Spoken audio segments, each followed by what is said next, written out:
Angin bertiup terkadang tidak sesuai dengan keinginan nelayan. Ada banyak kejadian dalam kehidupan ini yang mungkin tidak pernah kita bayangkan. Tapi itu terjadi. Apa sikap seorang muslim ketika sesuatu yang tidak dia inginkan menimpa dia? Maka yang pertama, kembali kepada Allah Azza wa Jalla. Inna lillahi wa inna ilaihi raji'un. Kita itu milik Allah dan kita akan kembali kepada Allah Azza wa Jalla. Yang kedua, yakin bahwa Allah tidak memberikan ujian kecuali sesuai dengan kemampuan dia. Yang ketiga, bagaimana dia berusaha melaksanakan tugasnya sebagai seorang istri. Bukan memikirkan apa yang tidak menjadi tugas dia. Karena banyak perempuan menderita hidupnya dengan bayang-bayang yang seharusnya tidak dia bayangkan. Dan itulah godaan setan. Alladzi yuwaswisu fi sudurin. Dibisikkan ini, bisikkan ini. Kalau laksanakan tugasmu sebagai seorang istri. Bagaimana kalau ternyata suamimu zalim? Bicara zalim ini kadangkala perasaan juga. Merasa suaminya zalim. Padahal nggak zalim sebenarnya. Cuma kalau dikatakan suaminya, ya tadi sebenarnya secara agama masih baru belajar Ustadz ya. Tapi mungkin dia khawatir terjebak dalam perzinaan. Dan semoga yang dinikahin sama suamimu adalah wanita yang soleha. Wanita yang soleha. Karena kalau enggak, ya hanya akan merusak rumah tangga orang.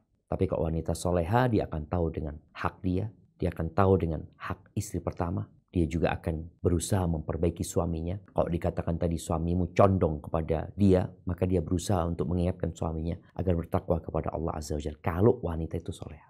Kalau ternyata engkau tidak mendapatkan hakmu dari suamimu, zalim suamimu.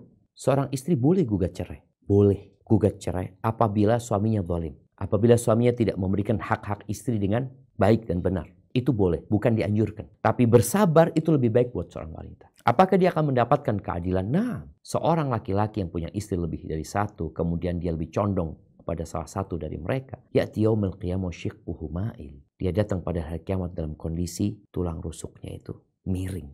Kadang-kala ada laki-laki yang merasa sudah adil ini itu.